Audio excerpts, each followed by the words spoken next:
Hopefully मेरी आवाज आप सबको पहुंच रही है एंड सुप्रभात।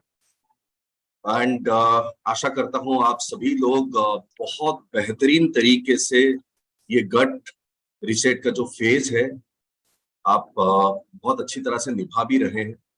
आज 5वां दिन है गट रिसेट फेज का। एंड वैसे अगर देखा जाए कि इन 5 दिनों में हम हर रोज कुछ ना कुछ नए नए चीजें हम सीख रहे हैं। शुरुआती दिनों की अगर बात करें कि हमने थिंक किया कि गट रिसेट फेज में क्या क्या चीजों की जरूरत है, एंड अगर हम कल की अगर बात करें, थोड़ा सा रिफ्रेश करें, तो कल हमने बात किया कि the role of prebiotics and probiotics, सजीव एंड निर्जीव। जो कि प्रोबायोटिक्स है, जो कि द लाइव बैक्टीरियाज, जो अच्छे बैक्टीरियाज है, जो बेनिफिशियल बैक्टीरियाज है, वो कितना अहम हिस्सा, अहम रोल निभाते हैं हमारे शरीर में। एंड प्रीबायोटिक्स वो है जो कि उन बेनिफिशियल बैक्टीरियाज की जो मील प्रोवाइड करते हैं, जो खाना प्रोवाइड करते हैं। सो गट रिसेट फेज जो कि ये 10 दिन का चलेगा, एंड आज हम मिड में पहुंच चुके हैं। आज 5वां दिन है। मैं आप सभी लोगों को इंट्रोड्यूस करना चाहूंगा। सबसे पहले मैं अपने आप को इंट्रोड्यूस करूंगा। मेरा नाम वासनी मिश्रा है एंड मैं आज आपका होस्ट एंड दोस्त हूँ। सो इसी प्रोग्राम को आगे बढ़ाते हुए सबसे पहले मैं उन स्पीकर को बुलाना चाहूंगा हु नीड्स नो इंट्रोडक्शन।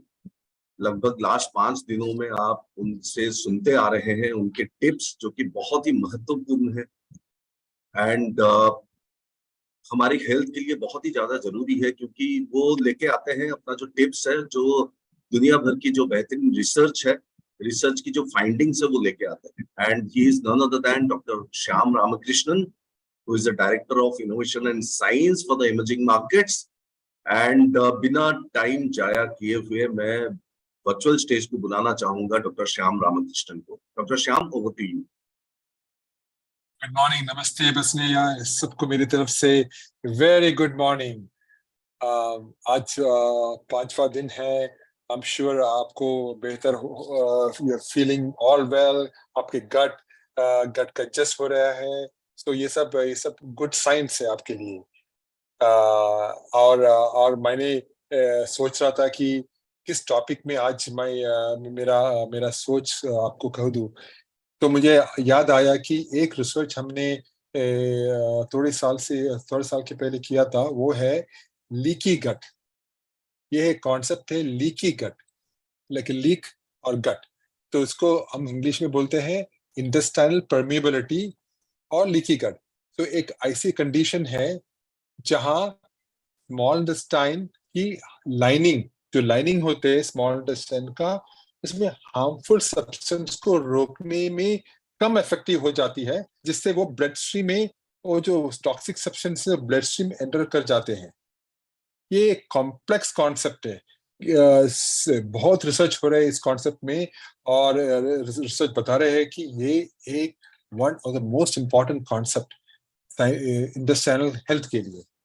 तो देखो, तो उसको एक एनालॉजी बताओ तो सिंपल एक्सप्लेनेशन सोचो, सिक्योरिटी फेंस।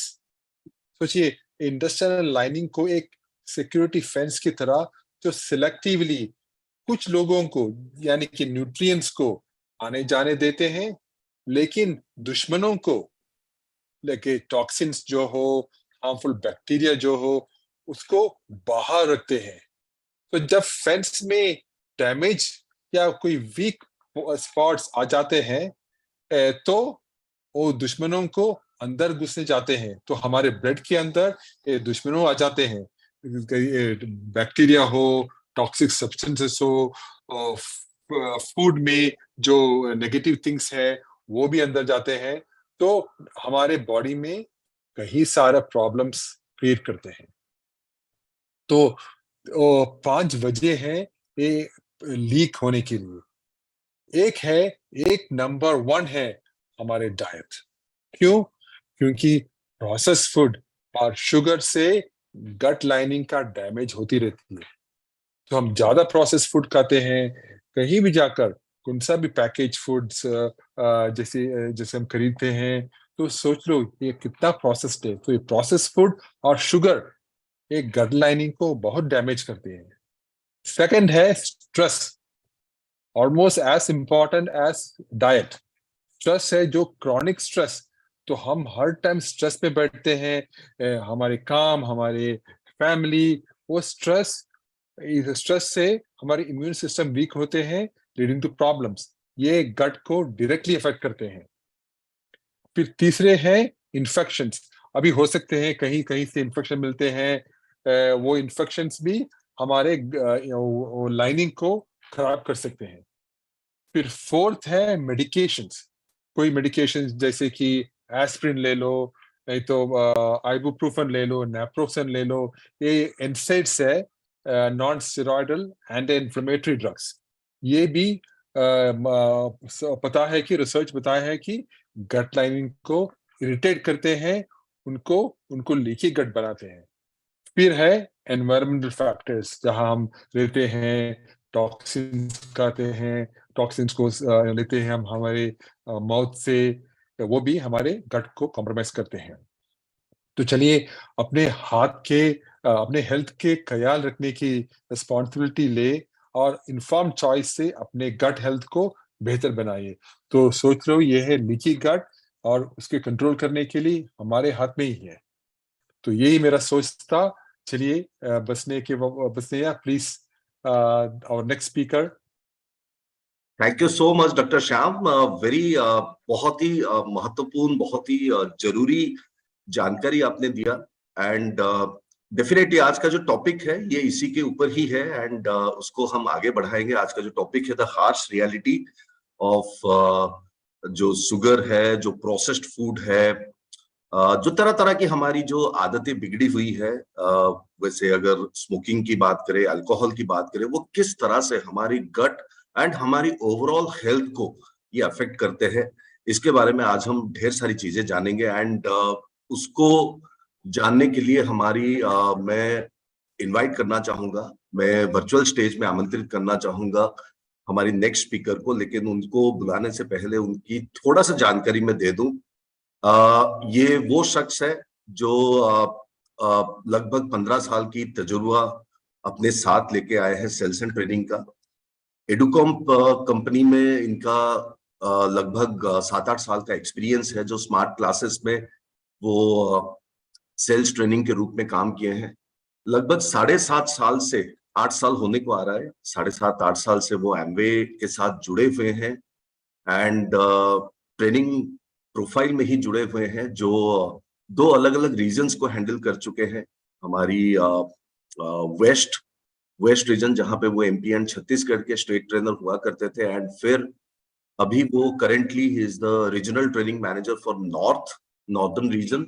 एंड खास बात उनकी ये है कि ये the best people managers of India में फोर्ब्स में इनका नाम स्थगित है। रुचि रखते हैं ये अपना फिटनेस लेवल को स्पोर्ट्स में, डांस में, एंड बहुत अच्छी तरह से ये ट्रांसफॉर्मेशन 1, ट्रांसफॉर्मेशन 2 एंड ट्रांसफॉर्मेशन 3 में हेल्थ बडी के रूप में बहुत अच्छी तरह से ये निभा रहे हैं। And she is none other than miss Neha Nigam. So Neha, over to you, and please come to the virtual stage. Thank you so much. Thank you so much, Basneya. And आप सभी को नमस्कार, गुड मॉर्निंग और सुप्रभात आप सभी को। और आज का जो टॉपिक है वो बहुत ही इंटरेस्टिंग है। उसका बेस मैं बोलूंगी डॉक्टर श्याम ने बहुत ही अच्छी तरीके से यहाँ पर बांधा है, और आप सबको समझ में आ गया होगा कि आज हम कुछ कठोर सच्चाइयों के बारे में बात करने वाले हैं। देखिए, हमारा जो रोजाना का जो रूटीन होता है उसमें हम कुछ ना कुछ ऐसी चीजें खा रहे होते हैं जो कि हमारी सेहत के लिए अच्छी नहीं होती है, और कई बार हम ऐसी चीजें जानते हुए कंज्यूम कर रहे होते हैं, यानी कि खा रहे होते हैं। और हमको कहीं ना कहीं मालूम जरूर होता है कि ये हमको तकलीफ दे सकता है लंबे रन में, हमारे स्वास्थ्य में ये अच्छा नहीं रहेगा।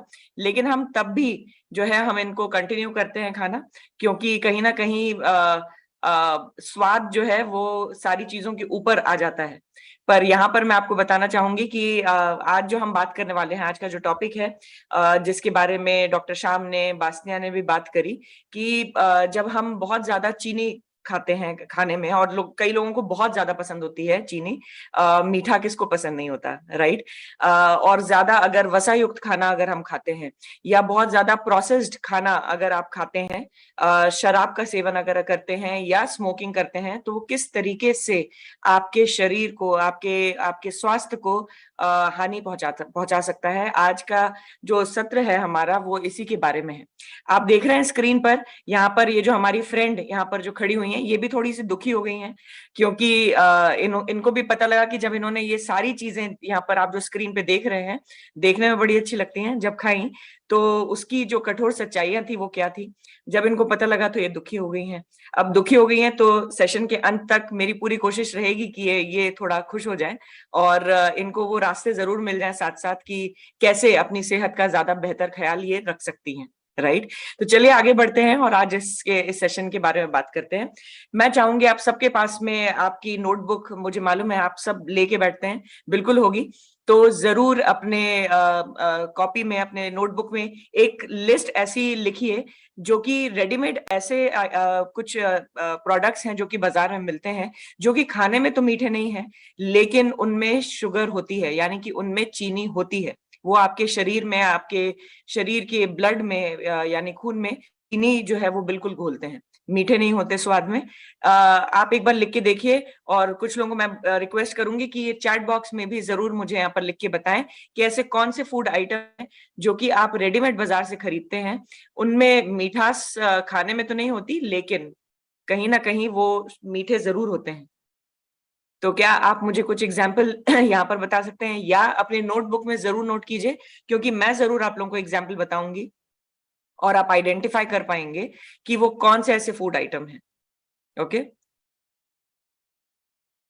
चलिए आगे बढ़ते हैं।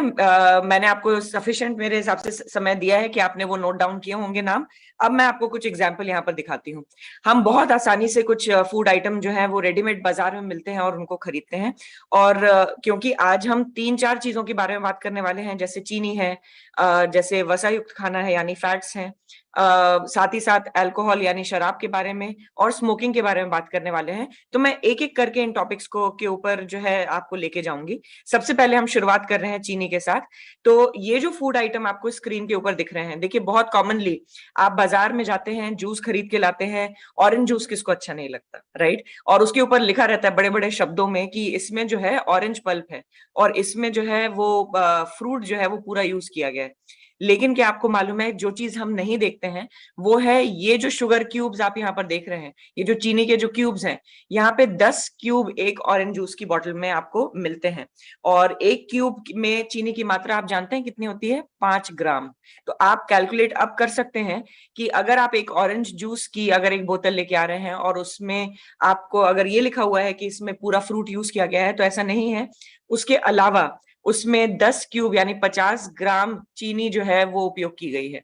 उसी तरह से कई बार आप टमाटो सूप लेके आते हैं, टमाटर का सूप जो है वो आप बाजार से, मान लीजिए आपने रेडीमेड खरीदा, क्योंकि आज की डेट में हर चीज रेडीमेड मिल रही है बाजार में, तो आप लाते हैं उसको ये सोच के कि ये तो टमाटर का सूप है, इसमें क्या हानि होगी, मेरे शरीर को ये क्या हानि पहुंचाएगा।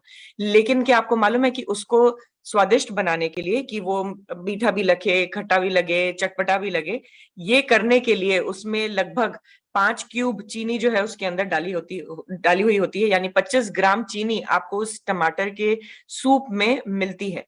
बाजार में एक और बड़ा फेमस चीज मिलती है जो रेडीमेड होती है, जैसे कि योगर्ट, जो कि फ्लेवर्ड योगर्ट के नाम से जाने जाते हैं। आपको बड़े सारे फ्लेवर में मिल जाएंगे, स्ट्रॉबेरी के फॉर्म में मिल जाएंगे, पाइनएप्पल में मिल जाएंगे, एटसेट्रा। लेकिन उस योगर्ट में भी 3 क्यूब जो है चीनी के वो डले होते हैं, और आपको बड़े बड़े शब्दों में ये नहीं लिखा होगा कि उसके अंदर चीनी है, लेकिन ये जरूर लिखा होगा कि ये योगर्ट है और ये स्वास्थ्य के लिए अच्छा है। लेकिन पीछे कहीं ना कहीं उसमें चीनी की मात्रा जो है वो भरपूर होती है। तो अननोइंगली हम, भले वो ये चीजें हमको बहुत ज्यादा मीठी ना लगे, लेकिन हम अननोइंगली, बिना जानकारी के, हम इस तरह की चीनी जो कि छुपी हुई रहती है इस तरह के फूड प्रोडक्ट्स में, वो हम कंज्यूम करते रहते हैं, खाते रहते हैं, और अल्टीमेटली वो आके हमको नुकसान ही पहुंचाती है। और इसमें बहुत बड़ा एक रोल प्ले करती हैं मार्केटिंग, यानी कि ये कंपनीज जो रहती हैं जो कि ये प्रोडक्ट्स बनाती हैं।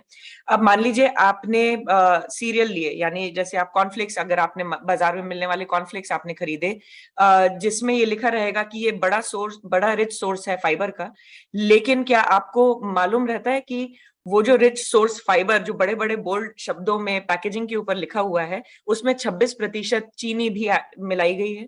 हमको ये पता नहीं लगता। कई विटामिन युक्त पानी, जिनको हम फोर्टिफाइड वाटर्स बोलते हैं, बाजार में मिलते हैं और कई लोग इसका सेवन करते हैं, खरीदते हैं, ये सोच के कि इसमें विटामिन हमको भरपूर मिलेंगे। लेकिन इसमें विटामिन के साथ साथ आपको भरपूर मात्रा में चीनी जो है वो भी मिलती है। उसी तरह से आप कोई चीज लेते हैं जिसमें लिखा रहता है कि ये बड़ा अच्छा सोर्स है कैल्शियम का, पर उस कैल्शियम के साथ साथ आपको 53% आपको सोडियम भी जो है वो साथ साथ आपको मिलता है। किसी में लिखा रहता है ये फैट फ्री है, किसी में लिखा रहता है कि ये बिल्कुल 100% जो है हरी सब्जियों से बनाया गया है। लेकिन विश्वास मानिए कि अगर आप लेबल पीछे नहीं देख रहे हैं उस प्रोडक्ट का, तो आप जाने अनजाने में बहुत सारी चीनी जो है वो कंज्यूम कर रहे हैं, वो आप उसका सेवन कर रहे हैं, जो कि शरीर के लिए नुकसानदायक साबित हो सकती है। अब जनरली बोला जाता है कि मीठा जो है वो थोड़ा खाया जाए तो अच्छा होता है, बिल्कुल। और क्या एक और सवाल आता है कि क्या मिठास जो होती है, मीठा जो होता है, बच्चों के लिए अच्छा होता है? तो देखिए, बच्चे बिल्कुल खा सकते हैं मीठा, लेकिन आपको क्या मालूम है कि आदतें जो होती हैं वो बचपन से ही लगती हैं।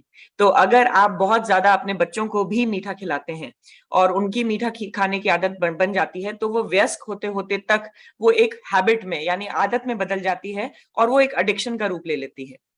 जैसे कि मान लीजिए आप शांति से एक कमरे में बैठे हुए हैं, किताब लेके एकदम काम डाउन एनवायरनमेंट में अगर आप बैठे हुए हैं और आप किताब पढ़ रहे हैं, अचानक कोई आपके दरवाजे पे आता है और उस पे दस्तक देता है। पहले धीरे, फिर थोड़ी और तेज, फिर थोड़ी और तेज, और उसके बाद दरवाजा जोर-जोर से पीटने लगता है। तो आप क्या करते हैं?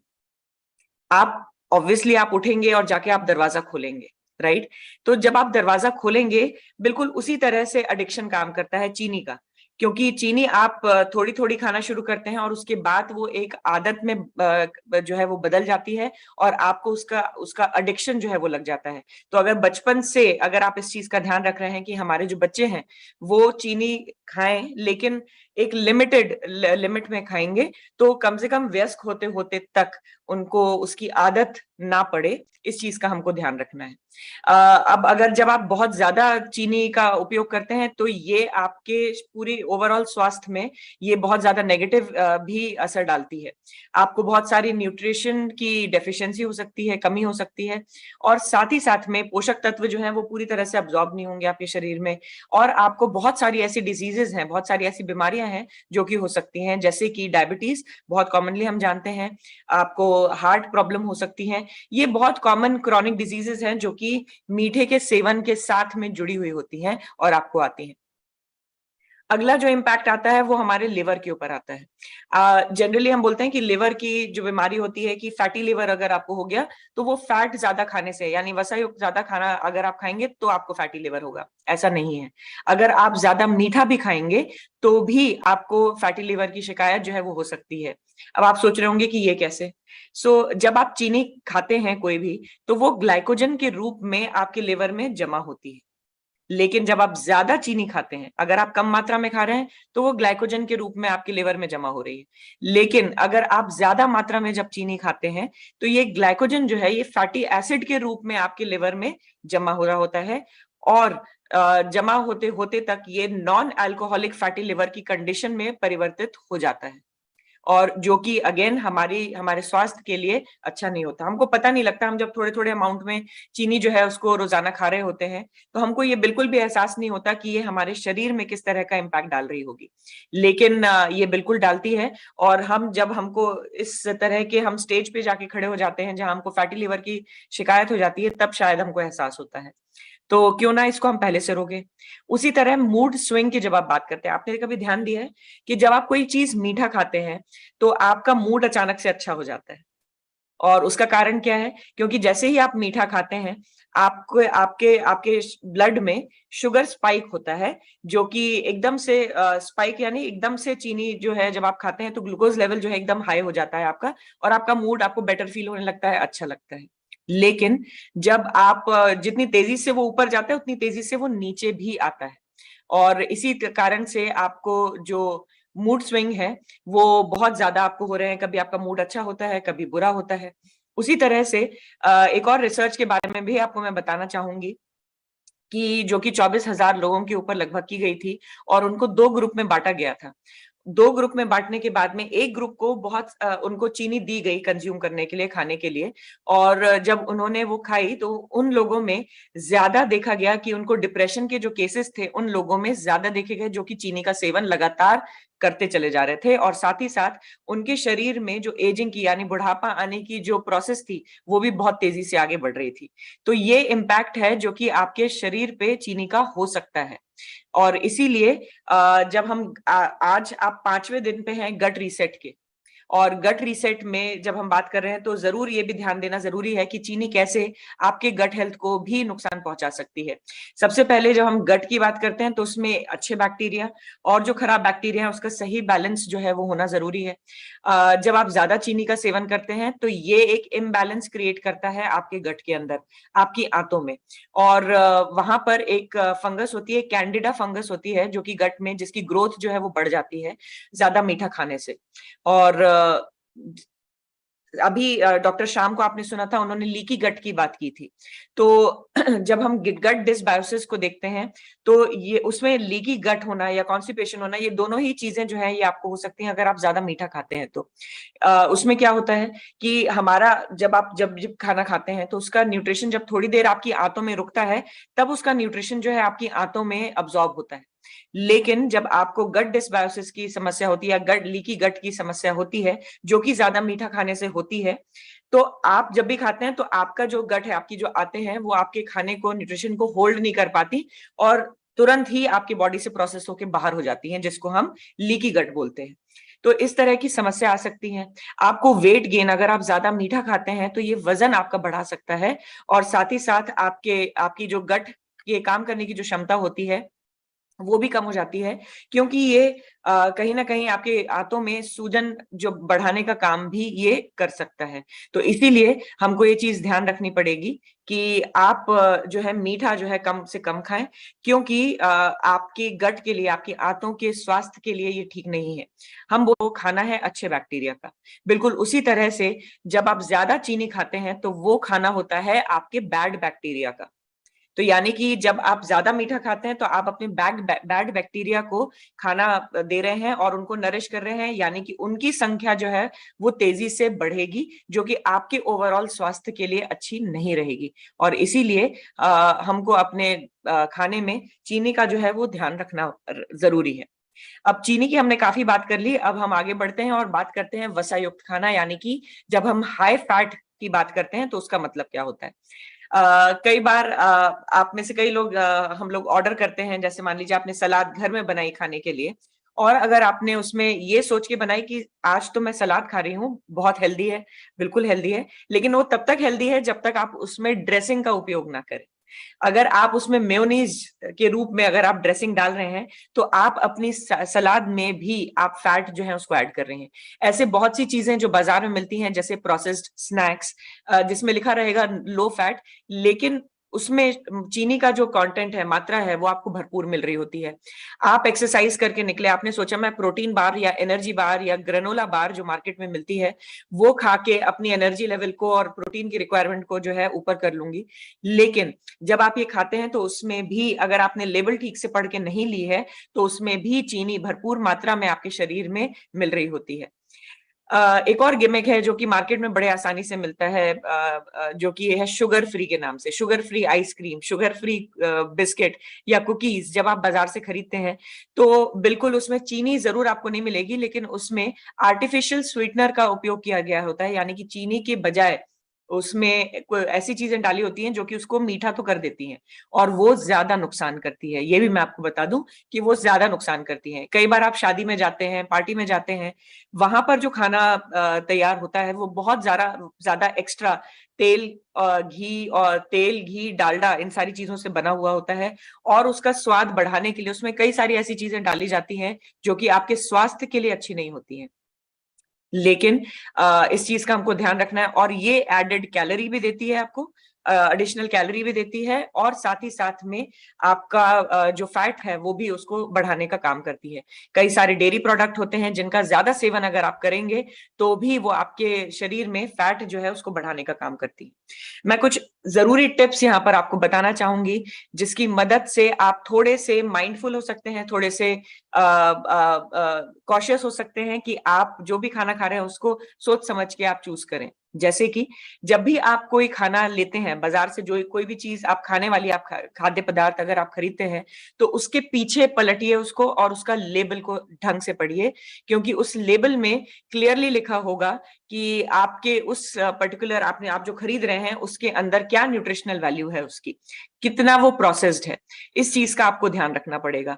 साथ ही साथ में कभी भी क्लेम्स जो है, यानी कि सामने जो क्लेम लिखे रहते हैं उनके ऊपर पूरी तरह से भरोसा मत कीजिए। हमेशा अपनी सूझबूझ से लेबल के पीछे जो चीजें लिखी हुई हैं उनको तरीके से आप ठीक तरीके से पढ़िए, ताकि आपको पता लग सके कि आप जो खाना खा रहे हैं उसमें कितनी कैलोरी आपको मिल रही है और कितनी वसा वो आपके शरीर में ऐड कर रहा है। उसी तरह से आप जब पोर्शन साइज की हम बात करते हैं तो उसका भी आपको ध्यान रखना पड़ेगा। अब मान लीजिए आपने देख के खरीदा चकली, मान लीजिए आपने बाजार से खरीदी खड़े अनाज की, मोटे अनाज की आपने खरीदी, मिलेट की आपने चकली बाजार से खरीदी, लेकिन आपने पीछे ये नहीं देखा कि वो फ्राइड है। तो वो क्या करेगा, वो भले वो मिलेट से बना हो लेकिन क्योंकि वो फ्राइड है यानी तला हुआ है, तो वो आपको एडिशनल फैट जो है वो दे सकता है। अब आप उसमें क्या कर सकते हैं कि आप चलिए, वो एक बेहतर ऑप्शन आपको लगेगा कि शायद हो सकता है, लेकिन वहां पर आप अपना पोर्शन साइज जो है कंट्रोल कर सकते हैं। जहां आप 2 या 3 चकली खा रहे थे उसकी जगह पे 1 चकली खाइए या आधी चकली खाइए, जो कि आपको फुल भी कर दे, मन भी भर जाए, और आपका जो फैट है उसको भी ज्यादा ऐड ना करे। साथ ही साथ में आप जो भी मील खरीद रहे हैं बाजार से, उनको पीछे का लेबल पढ़ के और सोच समझ के खरीदिए कि क्या ये मेरे शरीर में ज्यादा चीनी या ज्यादा वसा ऐड तो नहीं कर रही है। इस चीज को देख के जरूर लीजिए। अब आप सोच रहे होंगे कि क्या सारे फैट बुरे होते हैं?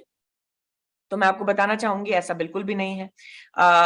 कई लोगों को मालूम होगा कि हमारे खाने में कई सारे गुड फैट भी होते हैं और बैड फैट भी होते हैं।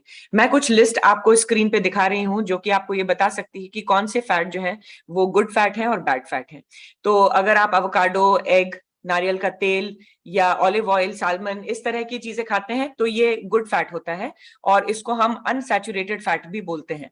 और बैड फैट, जो कि आप जितना भी डोनट, कुकी, पेस्ट्री, क्रैकर या आप जो भी बाजार में मिलने वाले हाइड्रोजनेटेड ऑयल रहते हैं, ये बैड फैट कहलाते हैं, और इनको हम सैचुरेटेड फैट के नाम से भी जानते हैं। क्या फर्क है, कैसे देखेंगे? रूम टेम्परेचर पे आपके जो सैचुरेटेड फैट होते हैं वो जम जाते हैं, राइट? तो उनको हम बोलते हैं सैचुरेटेड फैट। तो ये आपको नुकसान करते हैं। उसी तरह जो गुड फैट होते हैं वो अच्छे होते हैं, वो रूम टेम्परेचर पे जमा नहीं होते हैं, जमते नहीं है, वो अनसैचुरेटेड फैट होते हैं और वो अच्छे होते हैं आपकी सेहत के लिए। और ये दोनों ही चीजें जो है ये जरूरी होती है हमारे शरीर के लिए।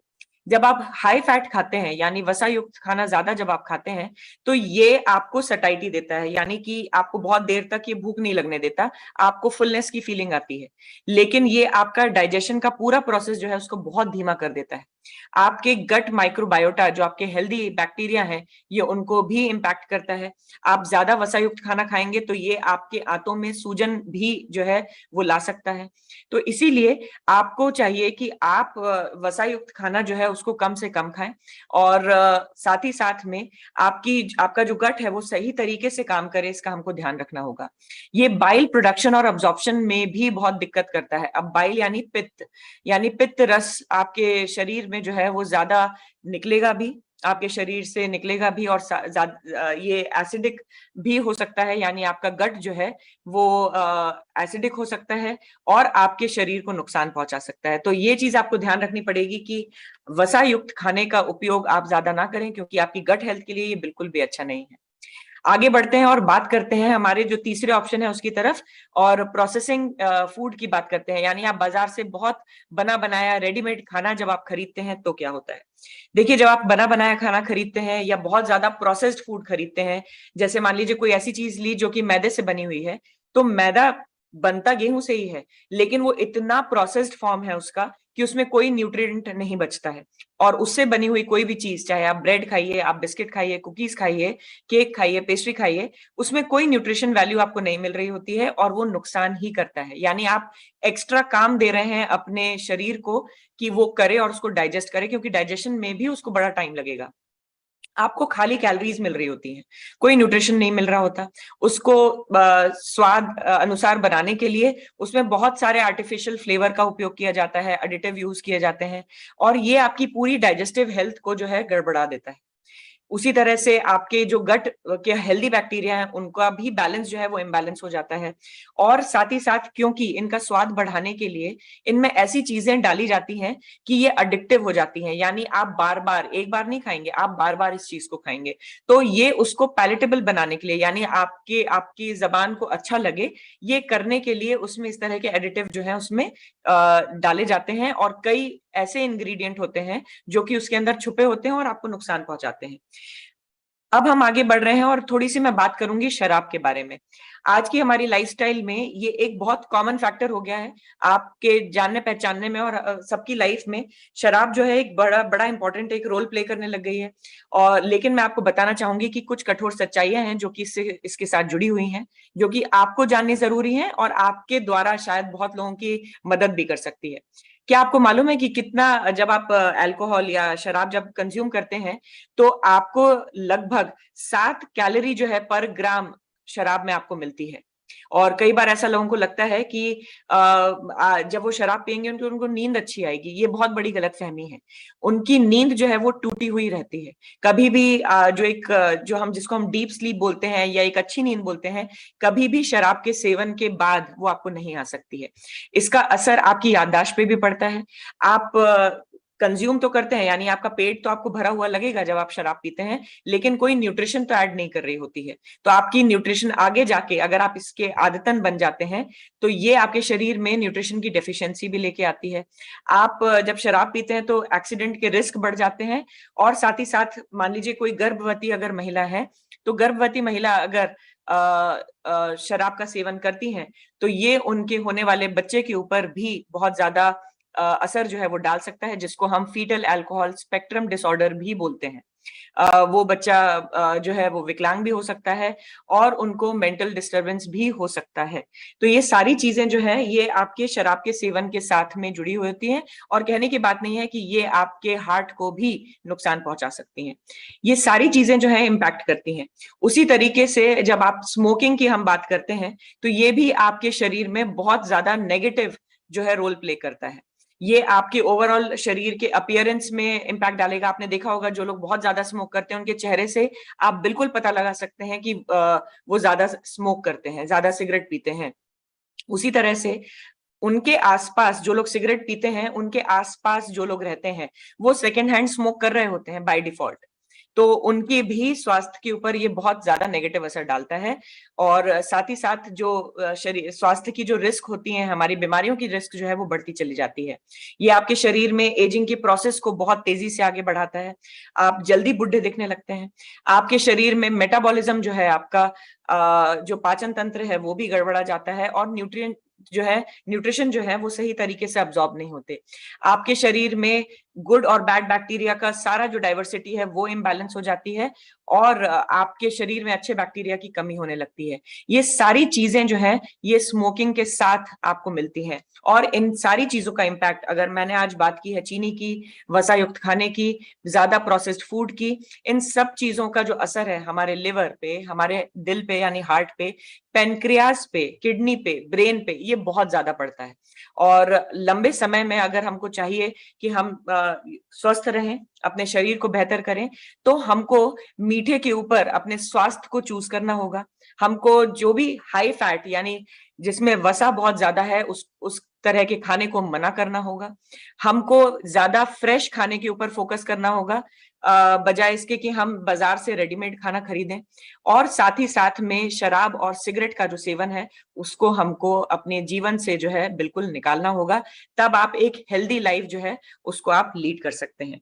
यहाँ पर मैं इसी के साथ में, इस कंक्लूजन के साथ में मैं आपके साथ शेयर करना चाहूंगी आज की एक्टिविटी ऑफ द डे, कि आपने इन चीजों जो आज हमने बात की है, चीनी की, वसा की और शराब की और स्मोकिंग की, आपने अगर इन चीजों को छोड़ा है या छोड़ने का निश्चय किया है तो उसके ऊपर आप दृढ़ रहें और आज के दिन हमारे साथ शेयर करें कि आपके पास में चीनी का हेल्दियर ऑल्टरनेटिव आपका क्या है। आप अपनी मील प्लेट में आज के दिन शेयर कर सकते हैं अपने अपने ग्रुप्स में।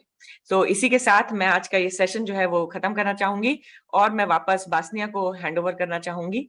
बासनिया, over to you. Thank you so much Neha, it was wonderful. बहुत ही बेहतरीन जानकारी आपने दी है। कुछ कुछ चीजें जो मेरे को भी मैं आज सीख पाया यहाँ पे। जैसे कि अगर हम जो भी खाना खरीदते हैं बाजार में, दुकान से जो खाना खरीदते हैं, उसका सामने वाला पोर्शन हम देख लेते हैं कि कितना हेल्दी है, क्या है, नहीं है, लेकिन पीछे का लेबल पढ़ना बहुत जरूरी है, क्योंकि उसमें जो शुगर की कंटेंट्स वगैरह है, ये चीजें कितना हानिकारक है, ये आपने एक एक करके अगर देखा जाए, अगर मैं थोड़ा सा रिवाइज करूं आपकी एंटायर प्रेजेंटेशन को, इसमें ये है कि जस्ट सो कि एक एक चीजें अगर हम देखें कि पहले डॉक्टर श्याम अगर जो लिक्की गट के बारे में बात की है कि किस तरह से हमारी खाने की आदतें, हम क्या खाते हैं, हम क्या खाना पसंद करते हैं, एंड उन सारी पसंदीदा चीजों में कुछ ऐसे चीजें हैं जो काफी हानिकारक भी होते हैं, जैसे कि चीनी या शुगर। एंड एक एक करके अगर देखें कि शुगर की कितनी, भले ही वो पैलेटेबल है, भले ही वो काफी टेस्टी होते हैं, भले ही वो क्रेविंग बढ़ाता है कि यस, मीठा खाना जरूरी है, मीठा खाना पसंद है। जैसे कि मैं अपने ऊपर अगर मैं बात करूं कि हम रात को डिनर के समय एक मीठा जैसे भी हो खाना अच्छा लगता है, बट स्टिल इसकी बहुत ज्यादा जो इल इम्पैक्ट्स है वो हमारे शरीर को बहुत ज्यादा देती है। सिमिलरली अगर शुगर से लेके हम फैट्स तक पहुंचे, फैट्स अच्छे भी होते हैं, बुरे भी होते हैं, एंड कुछ अच्छे फैट्स जो है वो हमें जरूरी है हमारे स्वास्थ्य के लिए, एंड ये हमको जानना बहुत जरूरी है कि हम क्या चूज करते हैं। And definitely alcohol and tobacco जो है वो हमेशा बुरी आदतें में हमेशा से लिखी गई हैं, तो जितना अवॉइड कर सकते हैं, जितना उसको ना कह सकते हैं, उतना ही हमारे शरीर के लिए अच्छा है। सो कार्यक्रम को आगे बढ़ाते हैं, एंड इतनी बढ़िया नॉलेज के साथ बहुत जरूरी है कि हमारे गट हेल्थ में हमको हेल्दी रहने के लिए एक फिटनेस लेवल भी हमारा जरूरी है, हमारी एक्टिविटी लेवल भी हमेशा बरकरार रहना बहुत जरूरी है। एंड उसके लिए we have our fitness expert Minal Pathak.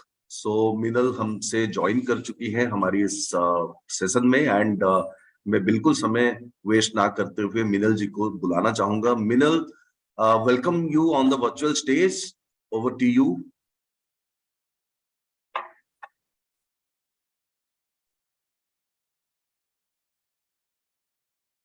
Thank you so much. Hello everyone, good morning and a very warm welcome to today's session. तो आइए हम आज की सेशन के स्टार्ट करते हैं और कुछ वार्म अप पोजेस करेंगे मैट पर और उसके बाद हम कुछ स्ट्रेचेस करेंगे। जितने भी वार्म अप पोजेस हम मैट पे करते हैं, they are actually also very simple asanas जो आप पूरे दिन भी कर सकते हैं। जैसे अभी will start with something like 90 hip switches. So it's not necessary कि इसको आपको एक वार्म अप पोज की तरह ही करना है। अगर दिन में आप थोड़ी सी स्टिफनेस फील कर रहे हैं और थोड़ा रिलैक्स करना चाह रहे हैं तो आप सिंपल 90 डिग्री हिप स्विचेस कर सकते हैं। आइए मैं आपको सिखाती हूँ। इसके लिए आप मैट पे अपने फीट, नीज और हिप्स को तीनों को एक लाइन पे रखेंगे और फिर दोनों साइड स्विच करें। स्विच करते हुए आप ध्यान रखेंगे कि जो आपके एंकल से नी से जो हिप्स का रेशियो है वो मेंटेन रहे। स्ट्रेच करते हुए पूरा ऊपर, then you switch and stretch up. आप स्विच करेंगे, स्ट्रेच करेंगे, फिर पूरा साइड पे स्ट्रेच कीजिए। साइड पे कि पूरा साइड पे stretch, center then side, center and side. जब आप साइड में स्ट्रेच कर रहे हैं, अभी तक हमने हाथों का सपोर्ट लिया है, अगर आप चाह सकते हैं और कर सकते हैं तो हाथों के सपोर्ट के बिना साइड में, सेंटर में, फिर साइड, सेंटर में, फिर साइड। अपने कोर मसल्स को एंगेज करके रखेंगे। सेंटर में इनहेल करेंगे, एक्सहेल करते हुए साइड, सेंटर में एक्सहेल इनहेल करेंगे, फिर सांस छोड़ते हुए साइड, सांस भरते हुए सेंटर में, सांस छोड़ते हुए साइड। बहुत ही सिंपल मूव है बट बहुत इफेक्टिव मूव है। अगर आप पूरा दिन टेबल्स या चेयर्स पे बैठते हैं तो ये वाले जो आपके सारे सपोर्टिंग मसल्स होते हैं ये स्टिफ हो जाते हैं। इससे आप इन मसल्स को बहुत इजीली स्ट्रेच और रिलैक्स भी कर सकते हैं। और आपको पता है बहुत बार अगर आपको ऐसा लगता है कि आपके कमर में दर्द रहता है तो इस बात से होता है कि आपकी जो हिप्स है वो टाइट हो जाते हैं, आपकी जो सिट्स बोन्स है जिनके ऊपर आप बैठते हैं उनको सपोर्ट करने वाला जो मसल ग्रुप है वो स्टिफ हो जाता है। तो वो स्टिफनेस धीरे धीरे ऊपर की तरफ कर, सीधी टांगों को करेंगे। हम पश्चिमोत्तानासन करेंगे which is actually a forward fold.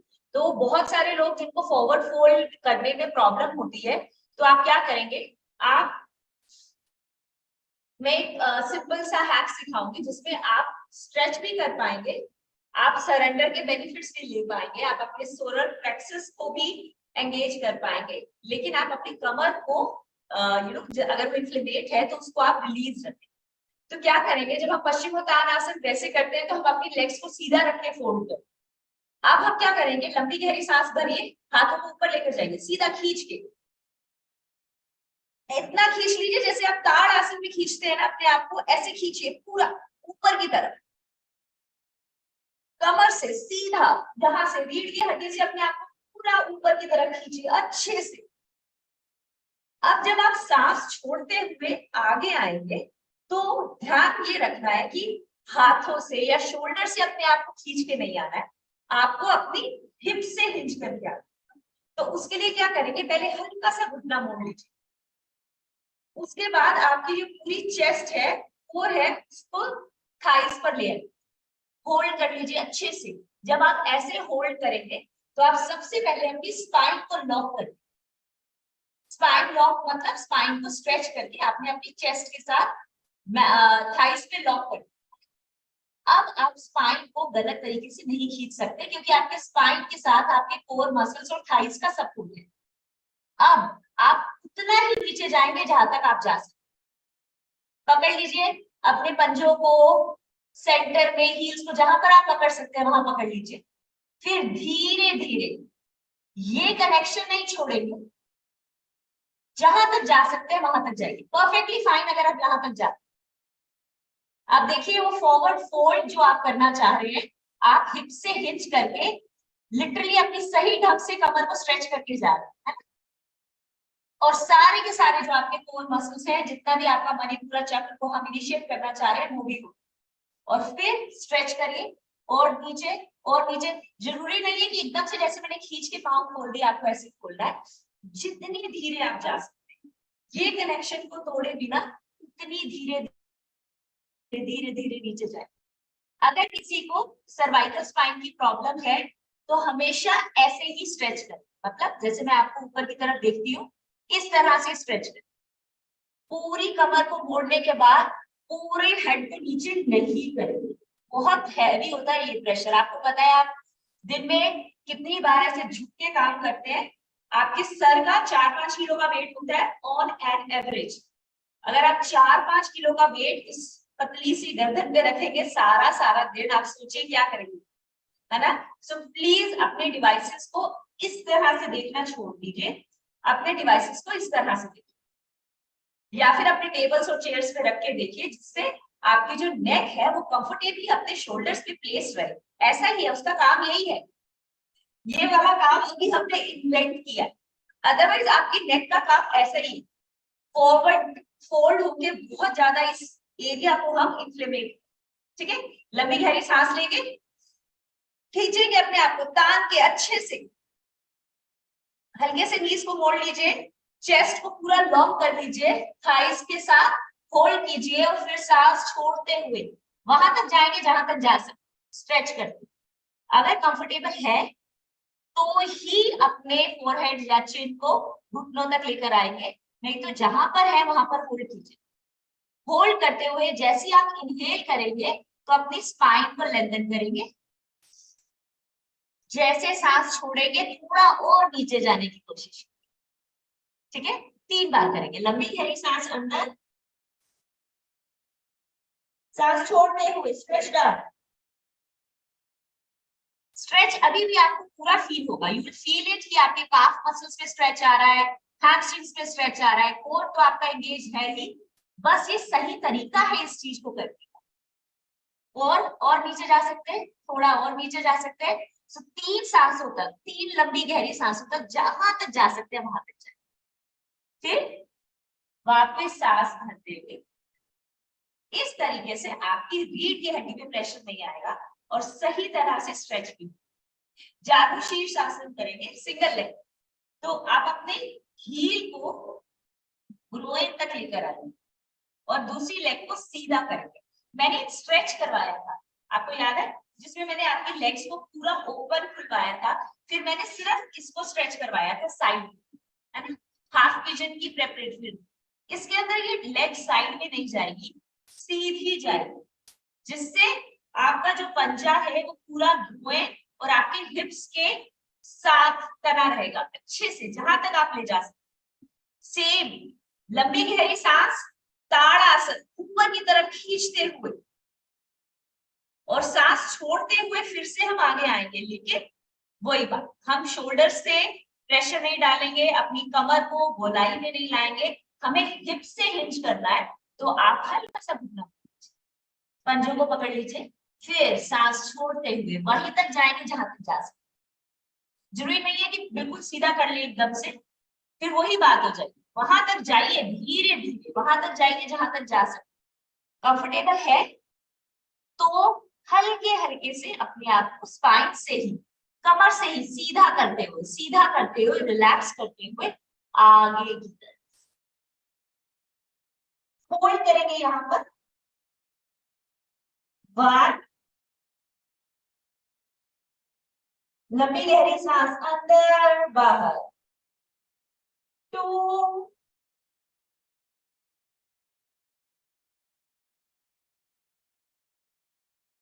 and 3, और धीरे से सांस भरते हुए वापस। इसी तरह से दूसरी साइड अगेन, अगर आपको ऐसा लगता है कि हील बहुत अंदर नहीं जाएगी, इस तरह से स्ट्रेच नहीं कर पाएंगे, तो जितना कंफर्टेबली कर सकते हैं उतना करिए। पंजा खोल लीजिए, कोई बात नहीं, और अपने घुटने को बहुत ज्यादा बेंड मत, स्ट्रेच करके रखिए। लंबी गहरी सांस ऊपर, चेस्ट को लॉक करिए नीज के साथ, पंजे को पकड़ के वहां तक स्ट्रेच करिए जहां तक आप, बस इतना सिंपल। लंबी गहरी सांस, देखिए कहां तक होल्ड कर सकते हैं। इनहेल, सांस छोड़ते हुए लेंथन करिए, फिर इनहेल, सांस छोड़ते हुए लेंथन करेंगे स्पाइन, फिर इनहेल, नाक से सांस छोड़ते हुए लेंथन करेंगे स्पाइन और धीरे से होल्ड करेंगे यहां पर।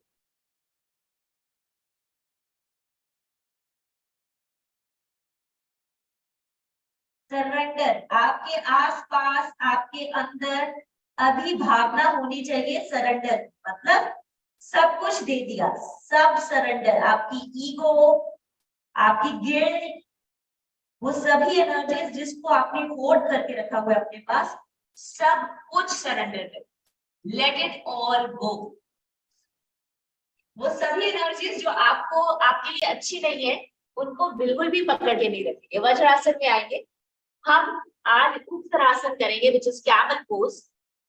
तो उसके थोड़े से प्रिपरेटरी पोजेस करते हैं। अगर किसी को भी घुटने में पेन रहता है ना, और आपको ऐसा लगता है इस तरह से घुटने में ज्यादा प्रेशर आता है, तो अपने मैट को 4-5 बार फोल्ड करिए, है ना, घुटने के नीचे एक अच्छा सा सॉफ्ट एरिया बनाइए, स्क्वीज करिए इस तरह से अपने काफ मसल्स के नीचे अपने कुशन को, कोर को पूरा एंगेज करके। सो लंबी गहरी सांस, अपनी बेली को, अपने स्टमक को, अपने पूरे कोर में अच्छे से ऑक्सीजन को भरिए, सांस को छोड़िए अंदर, फिर ऊपर की तरफ, अंदर और ऊपर की तरफ सांस को भरिए, छोड़िए,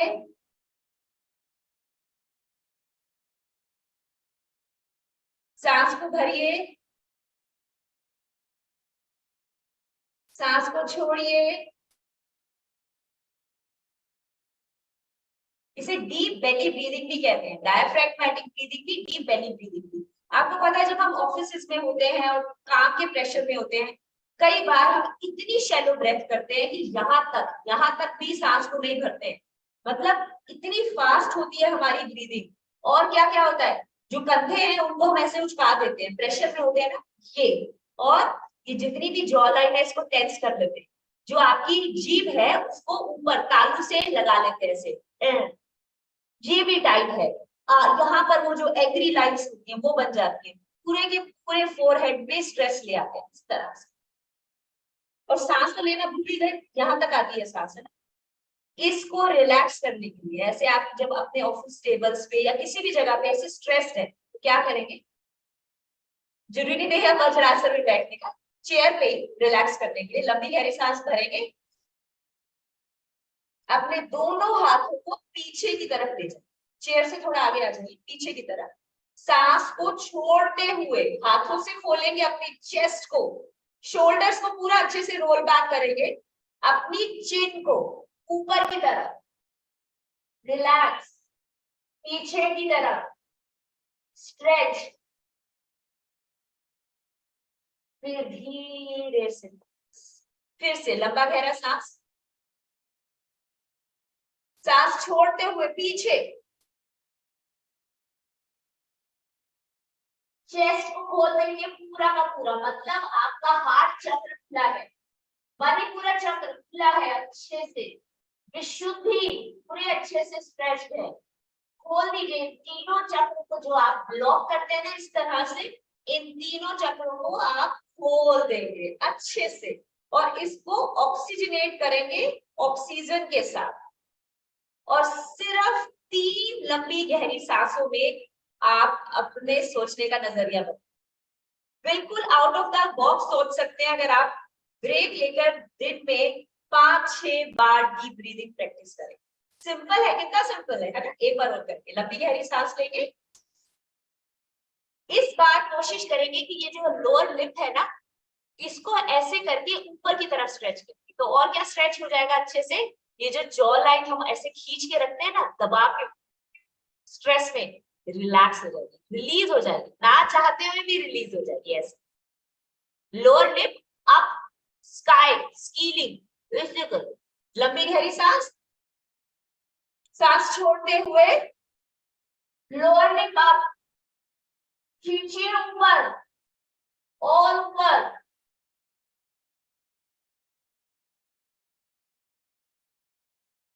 फिर धीरे से बाहर। कितना सिंपल है बट बहुत इफेक्टिव, इसलिए मैं हमेशा कहती हूँ कि सबसे सिंपल जो आपके कोर्सेज होते हैं ना बहुत इफेक्टिव है। कभी मत सोचिए कि वो ये वाला मुश्किल आसन नहीं हो रहा है तो अब बेनिफिट नहीं मिलेगा, जो इजी आसन हो रहा है उसी से बेनिफिट। अपने घुटनों को हिप्स के डिस्टेंस में रखेंगे, जोड़ेंगे नहीं, पास स्क्वीज करके रखेंगे कोर को। ध्यान रखिए कि ये कैमल पोज में या उस आसन में हमें अपने कोर को फिर से वही रिबकेज को बाहर की तरफ फ्लेयर नहीं करना है, एंगेज करना है, स्क्वीज करना है, ग्लूट्स को एंगेज करके रखना है ना। वार्म अप करेंगे अपने हाथों से, अपने कमर का हल्का सा मसाज कीजिए, अच्छे से, धीरे से पीछे जाके देखिए, फिर वापस आ जाइए, फिर पीछे जाइए, पूरा स्ट्रेच आ रहा है घुटनों में, दर्द हो रहा है तो किसी और कुशन को लगे, अगर कंफर्टेबल है तो पहले सिर्फ एक हाथ से करें। लंबी गहरी सांस भरिए और सिर्फ एक हाथ से पीछे जाइए, एक हाथ से पीछे जाने की कोशिश कीजिए, नाभि हार्ट, विशुद्धि, पूरा स्ट्रेच चाहिए पीछे। ठीक है, कंफर्टेबल है, वापस आ जाए। इसी तरह से दूसरी साइड से कोशिश कीजिए कंफर्टेबल है। इस बात को यहाँ पर सीखिए कि आप आगे कुछ नहीं करना है, आपको एंगेज करते हुए स्ट्रेच करना है, खोलना है। कंफर्टेबल है, वापस आ जाए।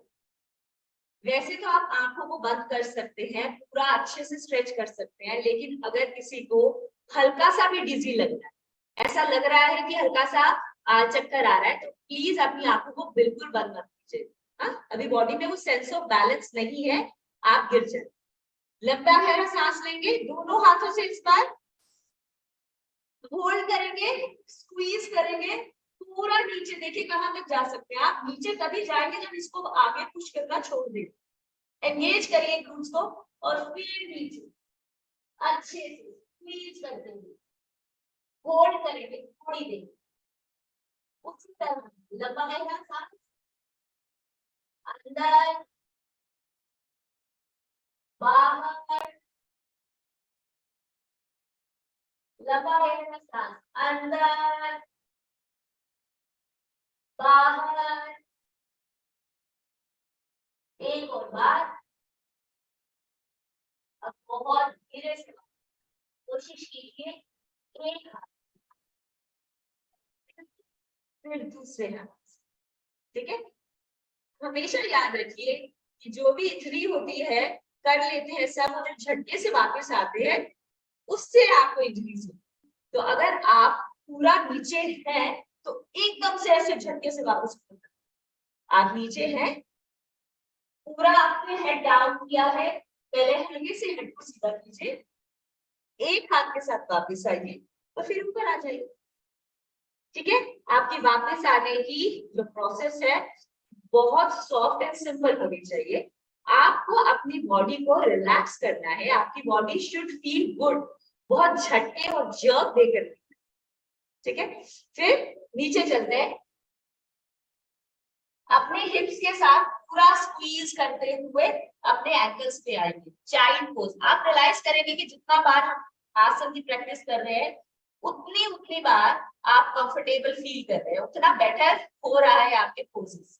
That's exactly the purpose. लंबी गहरी सांस, सांस छोड़ते हुए छोड़ते हुए छोड़ते हुए रिलैक्स करते हुए फोरहेड डाउन।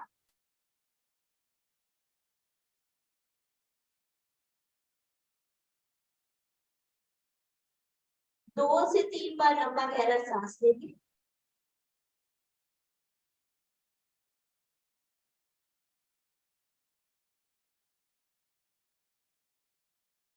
फिर आगे बैठ में अगेन भुजंग आसन करेंगे। भुजंग आसन से हम सीधा कोबरा पोज से हम डाउनवर्ड डॉग में जाके अधोमुख शब्द। लंबी गहरी सांस, हाथों को चेस्ट के पास रखेंगे, एल्बोज को स्क्वीज करके रखेंगे, पंजों को खींच के रखेंगे, लंबी गहरी सांस के साथ ऊपर स्क्वीज करते हुए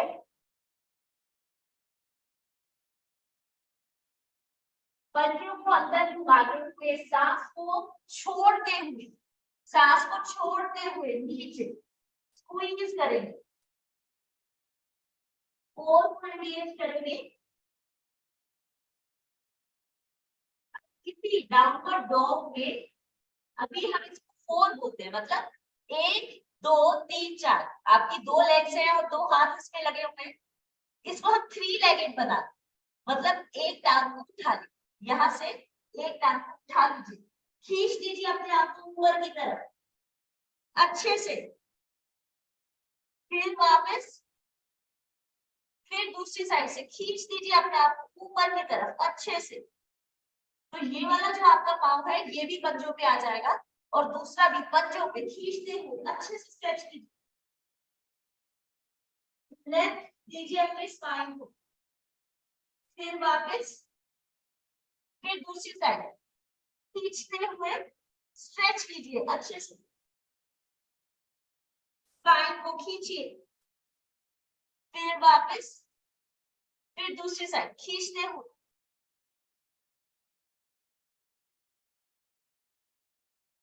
फिर वापस एक बार और करेंगे, कोशिश करेंगे कि इस मूव में आप सब कुछ कोर के थ्रू करेंगे। जो भी प्रेशर है आपके कोर पे आना चाहिए, किसी के रिस्ट पे नहीं आना चाहिए, एल्बोज पे नहीं आना चाहिए। अपनी रिस्ट को मैट में डिग नहीं करेंगे, पूरा का पूरा, जैसे हाथ उसका शेर का पंजा होता है ना, यहाँ से ये जो पूरा का पूरा माउंट्स है, वो है, फिंगर टिप्स है, इस तरह से अपना ग्रिप बनाइए। एक बार और करेंगे, है ना, पंजों को अंदर करेंगे, स्क्वीज करेंगे ऊपर। आप लंबी गहरी सांस भरिए, छोड़ते हुए ऊपर स्ट्रेच, भरते हुए वापस, छोड़ते हुए ऊपर स्ट्रेच, खींचिए अपने आप को कहां तक, भरते हुए वापस, छोड़ते हुए ऊपर स्ट्रेच, भरते हुए वापस, छोड़ते हुए ऊपर स्ट्रेच, भरते हुए वापस। अब घुटनों के साथ नीचे, फिर से रिलैक्स करेंगे। काउ कैट स्ट्रेच में कैट की तरह अंदर सांस को भरते हुए, काउ की तरह स्क्वीज करते हुए, फिर ऊपर देखते हुए सांस भरेंगे,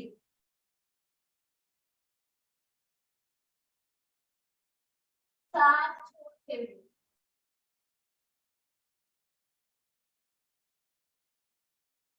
सांस भरते हुए,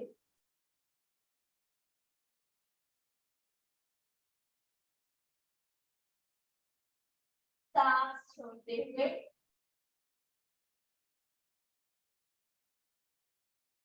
धीरे से वापस चाइल्ड पोज। रिलैक्स करेंगे 1 मिनट के लिए, अपने आप को पूरा रिलैक्स करेंगे, ऐसे कुछ छोड़ देंगे अपनी फिजिकल बॉडी को मैट।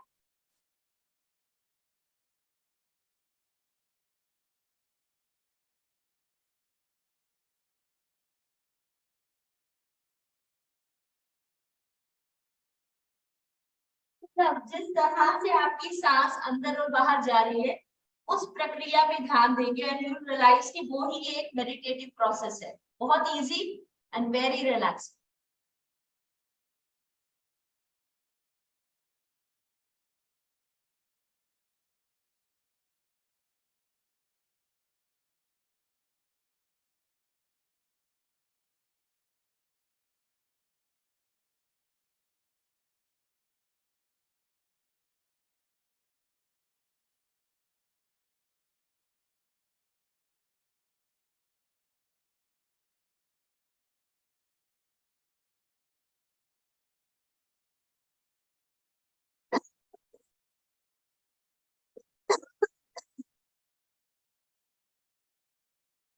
धीरे से सांस भरते हुए अपने दोनों हाथों से अच्छे से रब करेंगे over to your eyes.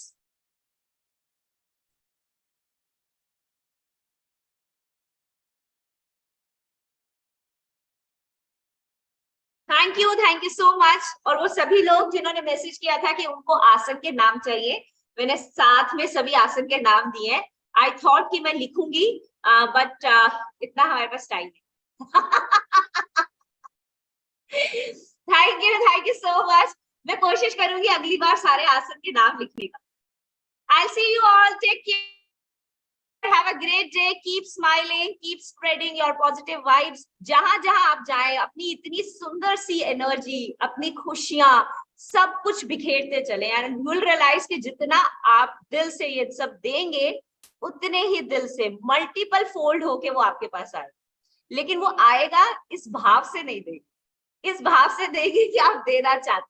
ठीक है, thank you so much. See you all, take care, have a great day.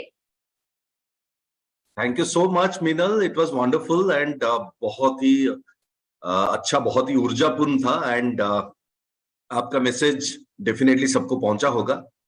And आज के लिए बस इतना ही, बट जाने से पहले आप सभी लोगों को नवरात्रि की